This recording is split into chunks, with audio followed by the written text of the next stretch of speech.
Pada dasarnya perubahan KUP ini kan memang kalau kita lihat sudah beberapa tahun yang lalu direncanakan ya.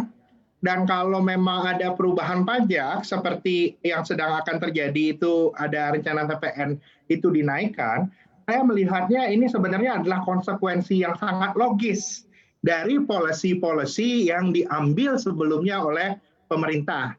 Seperti yang kita ketahui, pemerintah dalam beberapa tahun ini memberikan insentif pajak, baik itu tax holiday dan lain-lain, dan lalu juga ada pemotongan PPh badan, Mas, yang akan terus diturunkan menjadi 20% tahun ini, dan di tengah perlambatan ekonomi sekarang, saya lihat adalah hal yang wajar bagi institusi fiskal kita untuk mencari pendapatan tambahan, dan memang arahnya itu akan kejadian itu adalah kenaikan dari value added tax sendiri. Hmm, Tapi kalau saya melihatnya penurunan tax ratio kita yang terjadi dalam beberapa tahun terakhir, kalau kita plot sebenarnya itu terkait juga dengan penurunan prospek inflasi Indonesia itu yang makin hari makin rendah, Mas.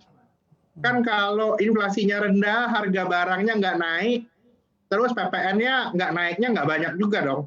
Itu kan hmm, basically the intuition.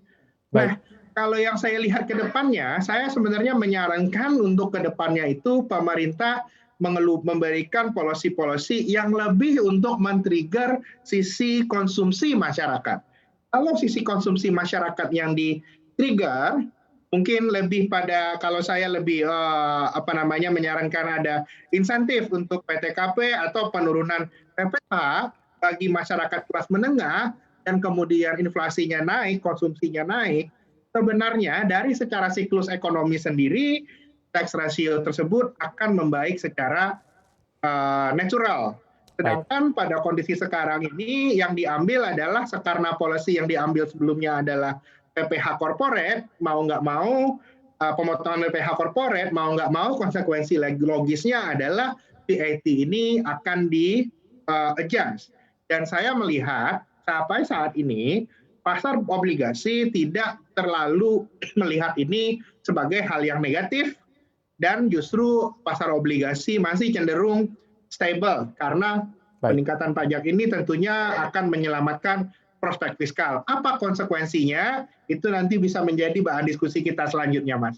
Wah, menarik sekali Mas Fahrul. Sebelum kita lanjutkan bahan diskusi kita Ya. selanjutnya, Mas Fahrul, sebagai penutup singkat saja, kesiapan Indonesia khususnya dunia bisnis dan usaha nanti misalnya ini kebijakan penyesuaian perpajakan benar-benar dieksekusi. Karena kemarin banyak masukan juga ketika kita interview dengan para pengusaha, mereka baru saja bernafas. Kemudian ada lagi isu seperti ini, penyesuaian pajak dan sebagainya.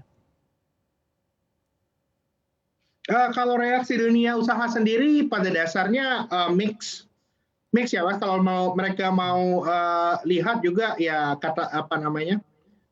mereka sebenarnya berpikir juga kalau di satu sisi ini ya dari beberapa obrolan kita, mereka melihat bahwa ya memang ya VAT harus dinaikkan, beberapa memang sudah expect juga sebelumnya Iya, karena sebelumnya kan juga PPh badannya dipotong.